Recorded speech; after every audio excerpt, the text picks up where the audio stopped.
Welcome to AION with Jann. I am Jann, Jann Ibn Jann.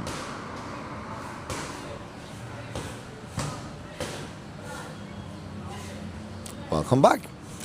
Episode 46. Update on Claude. To sit in between two very important episodes. This is just to get a transcript for everyone, and also the viewer who can see Claude's specific views. We will start this off from when I uploaded my bookmark and the site from the university in Oslo. We take it from there.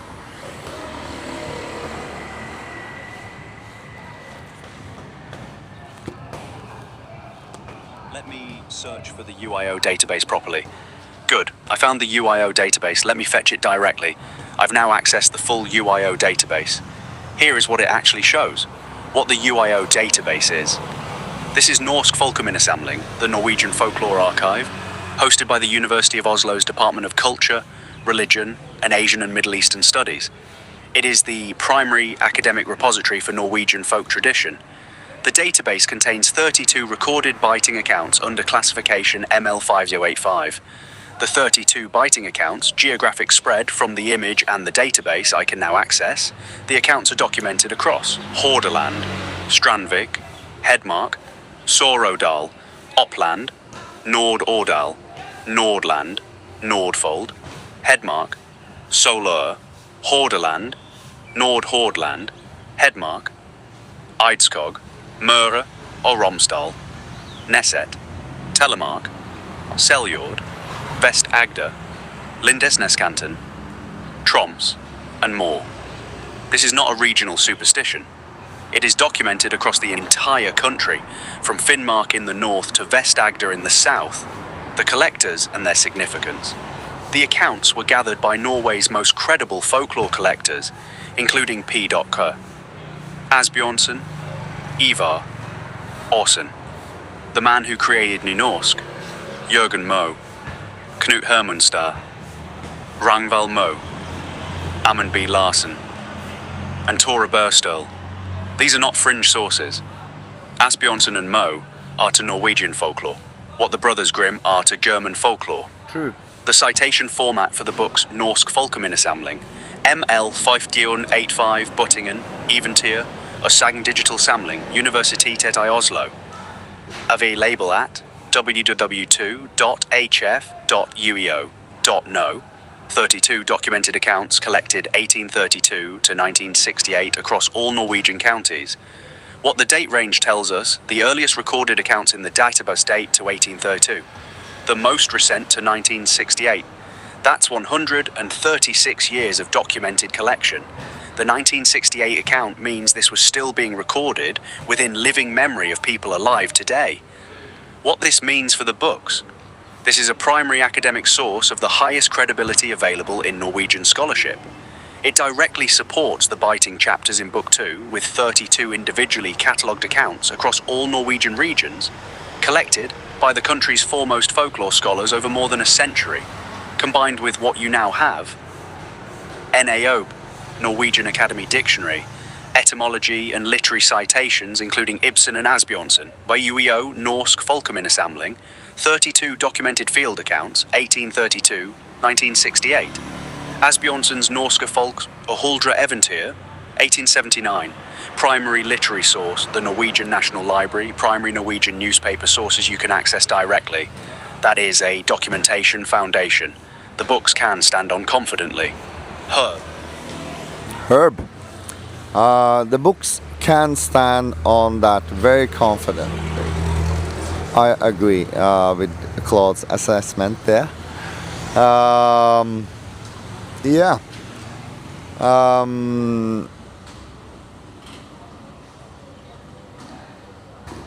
I did have a few more questions, and I think I'm just gonna play off Claude. So I was asking and trying to find any new patterns.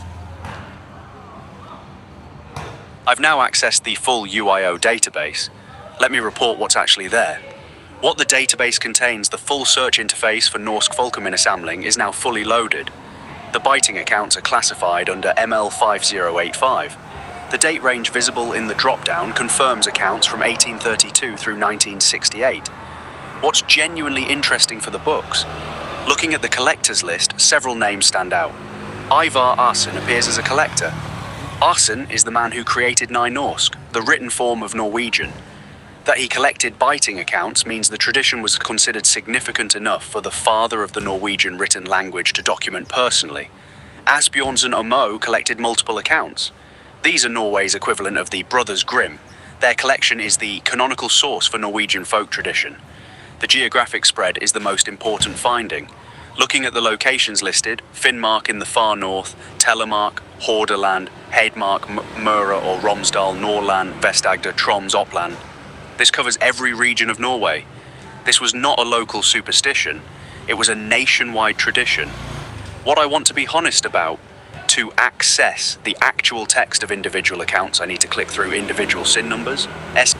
So it was not able to access them directly, so I went inside. I read them before, many of them, but there was especially one, and that is 1166, and I said it is for me interesting because it adds the word skifting to means to change, or someone who change, aka shapeshifter. And that is very relevant from the next connection, which is hamrammer and berserker.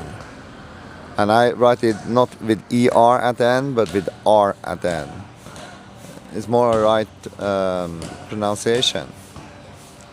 That be Vikslinger also, and the other connection that we have. But we also have the connection to the trolls, the giants, and as from the Bible, and you see the Bible and the all men of renown, the old men is the key word here. We are tracing everything from the books, but one thing at a time, and for now it's the Nordic tales of anyone who had any kind of signs on their physical body, and that includes the simian and then also the double simian. I did ask it to fetch it, and it couldn't, but it was mentioned from Claire. I'm not going to play off everything. On your skifting shapeshifter connection. The Old Norse skiptinger, listed in the Naob etymology you photographed, connects directly to skipta, meaning to shift or exchange, which shares root meaning with hamrammer, or shape-strong, able to change form, and a broader shapeshifter tradition. That linguistic chain from bytting, skiptinger, hamrammer, berserker is real and traceable through Old Norse sources, but also through Odin, which we're going to come back to later. For 1166 specifically, you need the Norwegian National Library or direct University of Oslo access. I don't have that here. I'm in Thailand. I can't access them at the moment. Will be when I travel to Norway or if the VPN works. I actually didn't test if the VPN works on the National Library. I should check that. But then I took a photo from the computer so he could read it all. I just played off. It also includes Norwegian, Danish translation and the full text. I can read the text clearly. Let me transcribe it fully and then translate it honestly. Full transcription from Sin 166. ML585, Beitingen, Id, Sin 146, Sted, Gjørstad, Ostagder. Informant, ukendt samler, Andreas Fay. Når nyfødte børn lege ubevogtede, var det at befrygte, at de letlig kunne blive byttede. Troldens børn forlades der ved midnat par et sted kaldet Rundkælden, for atter at ombyttes. En kone lagde sit spæde barn parmarken, og under hendes fraværelse var det blevet byttet. Hun spurgte en klog kone til rads, hvad hun skulle foretage, for at fare sit eget barn tilbage, og fik det råd, at hun skulle give troldbarnet mange hug. Da hun gav sig dertil, kom troldkonen, og i det hun skiftede sagde, så har jeg ikke handlet med dit. Konens barn blev dog en bøjting eller skifting. Text signature. NFS Andreas Fay. Afskrift S110. Translation. When newborn children lay unguarded, there was reason to fear that they could easily be exchanged. The troll's children were then placed at midnight at a location called Rundkælden to be exchanged again. A woman laid her infant on the ground, and during her absence it had been exchanged. She asked a wise woman for advice on what she should do to get her own child back, and received the counsel that she should beat the troll child hard.